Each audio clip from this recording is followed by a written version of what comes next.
is my favorite one. Of all Winslow Homer's work or his watercolors, or? They're all my favorite. I know, But this I is know. one of the ones I really, really like because it's so perfect in so many ways. And I wonder how an artist would look at it. You know, like this brushstroke where he just puts it down, it's so sure, puts it down, lifts the brush up, then comes back and blots. Did he remove that? Yeah, that part's blotted. Yeah. So the boat comes down, and that's just astonishing to me. It's telling that we both chose, of all the 49 works or however many are at the MFA, I would say this one is probably my favorite. I mean, not just because I love trout fishing, but I not only think that Homer's the greatest watercolor painter of all time, you know, better than Turner or whoever, but I think that this is one of the greatest watercolors. I mean, these both are made by any human being ever, and these works for me are not just like, there's something beyond painting here. It's like they're spiritual for me. When I look at this, I just am delighted by it.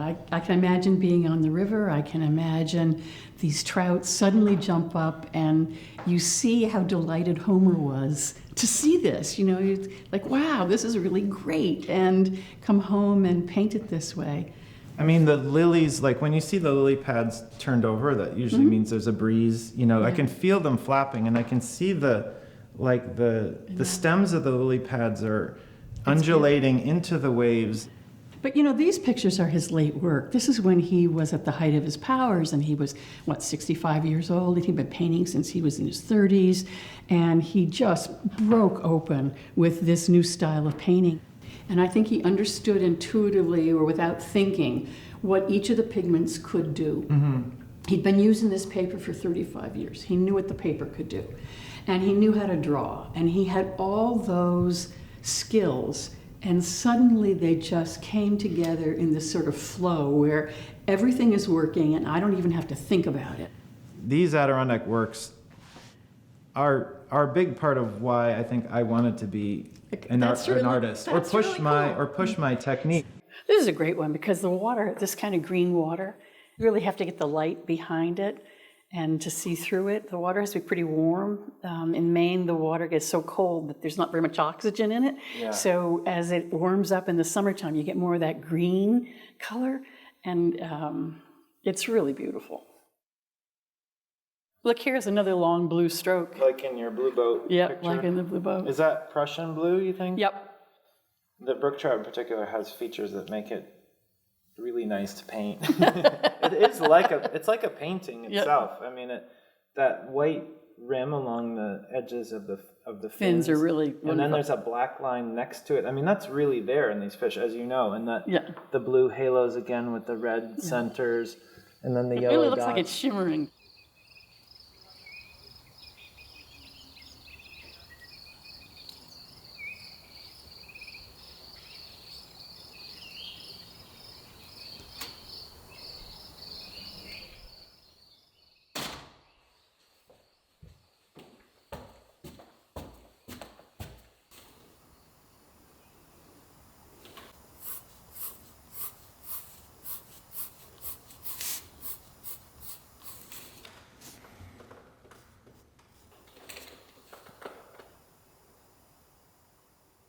Homer did things with watercolor that nobody else has ever done, and I just have been captivated by his work since I was a kid. So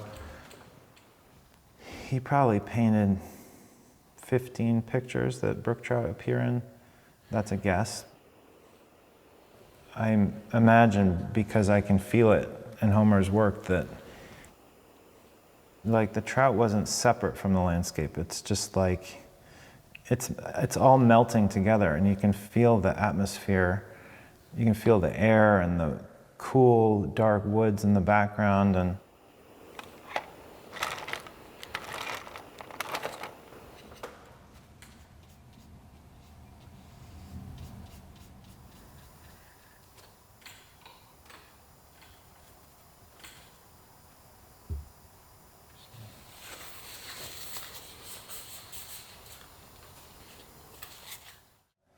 the brook trout also have these really cool markings that probably evolved to help them be camouflage in the river. So they're these, they call them vermiculations. And the colors on a brook trout are not like, you wouldn't think they would work together. They're just so crazy. There's olive and red bellies, and they're just crazy, but it's totally harmonious somehow.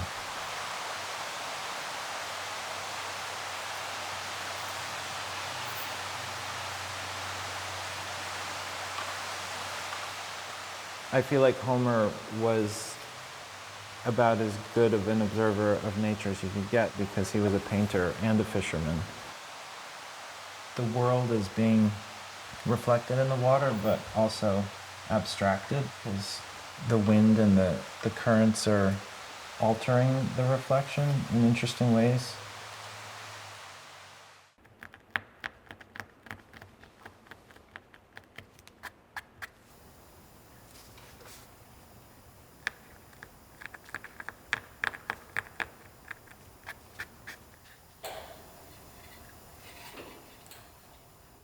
It didn't all just come to him all of a sudden. He worked very hard and diligently on his technique, particularly with watercolors, because he had to look at other people's work. Just like I've looked at Homer my whole life, he went to England to look at Turner, and Turner was considered at the time to be the preeminent watercolor painter.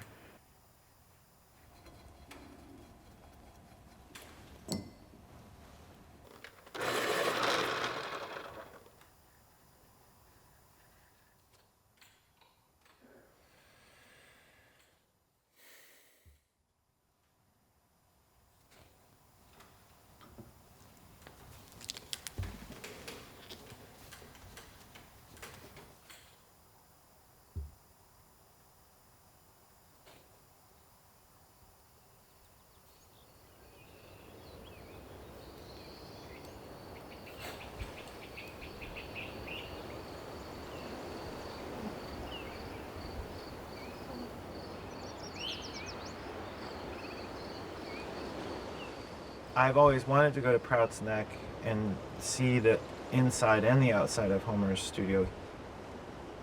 I've found when I get deeply into someone's work, it's always illuminating to see the actual place where they worked. This is incredible. Wow, beautiful. Nice space, huh? Yeah. Good light. Incredible. The house is this way. Wow. Case for all. Whoa, That's look at all his catalog. fishnets. Yeah. His fish? And his skin and his brook He trout wasn't, good thing he skins. painted because he wasn't a great taxidermist. That's a big brook trout. Whoa. This was a sign he put outside his studio because people kept bothering him. And so this he thought would keep all the young ladies away. You think that's a deterrent? It's He was what trying to hated. keep young ladies he away? because they would kept bothering him. Beautiful. Sleep So up here's all here the pictures of him. Here's a picture of him fishing. on the rocks. And there's he catching fish with his brother. That's Charlie. And here's Dad Oh, wow. and his dog, Jack Sam. Russell? Yep, dog Sam. But this porch is fabulous. Yeah, let's Come take out, a look at this. Isn't this amazing? Do you think he painted outside a lot on the I rocks? think he painted some down there, but I suppose he put things in his studio to fix them. You know, artists Yeah. do that, don't they, James? Yeah, I think. Yeah, I do. I do. It's hard to stop working on things. Yeah. So the family has been taking care of Homer's Legacy, yeah. for 4 or 5 generations. And it's wonderful that they did this, and now we have this as a public space. No, it gives you a pretty major insight into the person. Okay. So here we go, James. Into the Through the gate, rocks. through the gate. Nice.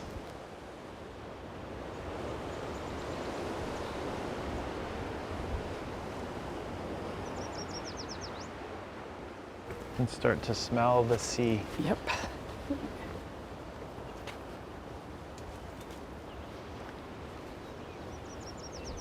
Wow. Beautiful.